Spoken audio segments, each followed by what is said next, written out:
Hello everybody, this is Hong Long from Hong Long Wuxia, and welcome to my second box opening.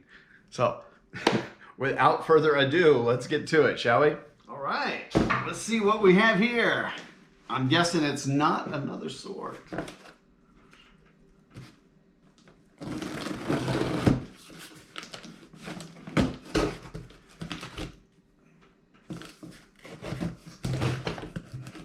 Wow, much easier to open up than that last one.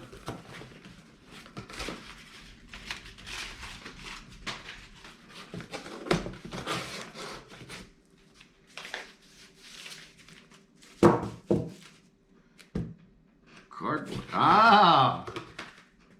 It is swords, just swords of a different type. Books. And specifically Marxist books. Let's see what we got here. We have The Essential Marx from Leon Trotsky.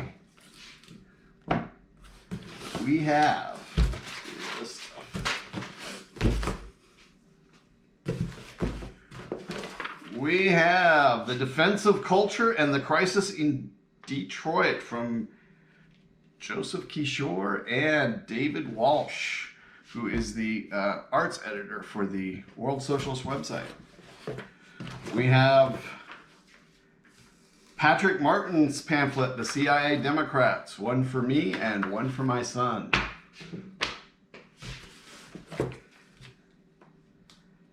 Leon Trotsky, The Lessons of October, for my son. Radio, Science, and Technique, also for him.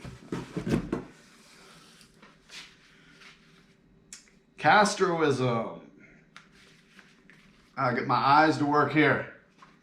Castroism and the Politics of Petty Bourgeois Nationalism from Bill Van Auken.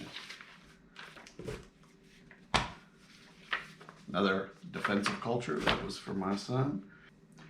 The Global Pandemic, the Class Struggle, and the Tasks of the Socialist Equality Party. This is the resolutions from the 6th National Congress of the Socialist Equality Party United States.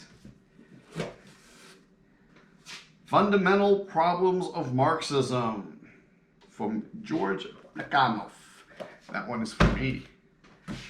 And then, oh, look what we have here. The Military Writings and Speeches of Leon Trotsky, Volume 3, How the Revolution Armed. For those of you of keen eyesight, you might already notice that I have 4 copies up there. So why would I be getting Volume 3?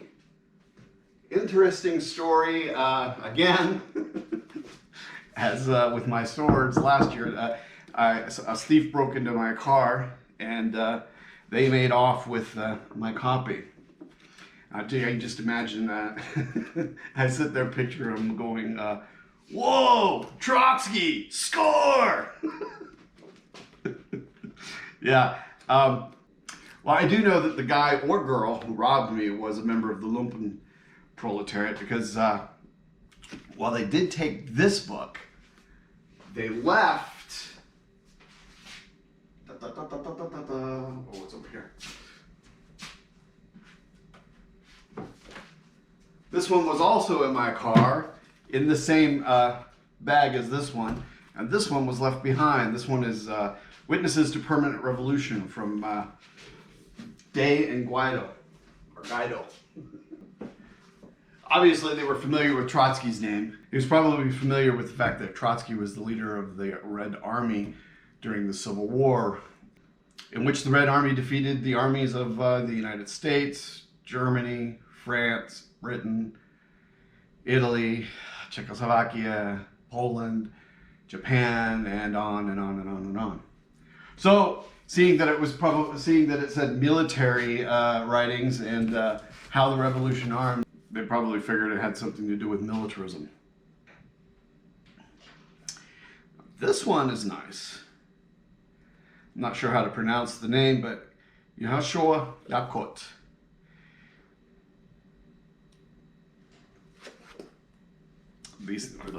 the suppression of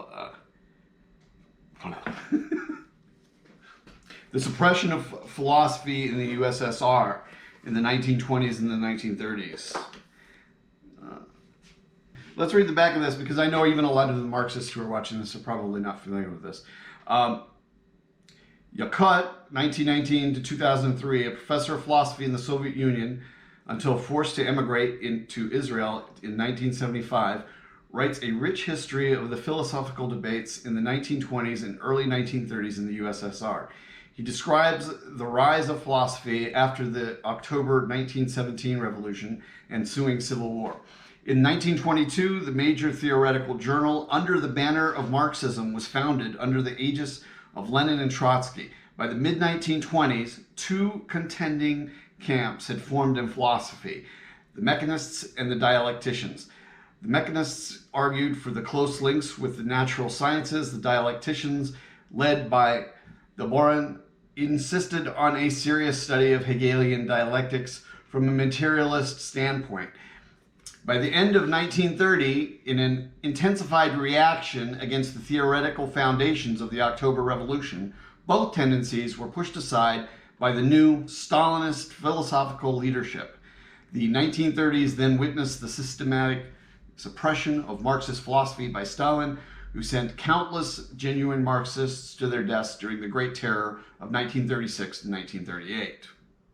This was originally published in Russian in 1981. Yakut's book examines the following issues of philosophy in the Soviet Union: the subject matter of Marxist philosophy, the problems of contingency, the principle of partisanship in philosophy, Hegel and Marxist dialectics, Spinoza's place in the discussion of the 1920s and 1930s, the rejection of ideology by Marx and Engels, the influence of Bogdanov's ideas, the inevitable crisis of Soviet ideology, and the continued attempts to conceal the crimes of Stalinism in the USSR. That was a mouthful. But yes. Oh, let's see. We have the economic and philosophic manuscripts of 1844. Karl Marx and Engels, also for the young one. C.L.R. James and Revolutionary Marxism. That one is for me. And the New York Times 1619 Project and the Racialist Falsification of History, Essays and Interviews. For those of you who are unaware, the WSWS, or the World Socialist website, led the fight against the falsification of history by the 1619 Project. Now, I know some of you are going, hey, wait a minute, you're a Marxist. Shouldn't you be supporting this? Yeah, no. This is anti-Marxism. They base themselves on postmodernism, which was essentially a rejection of Marxism and the role of the working class in history.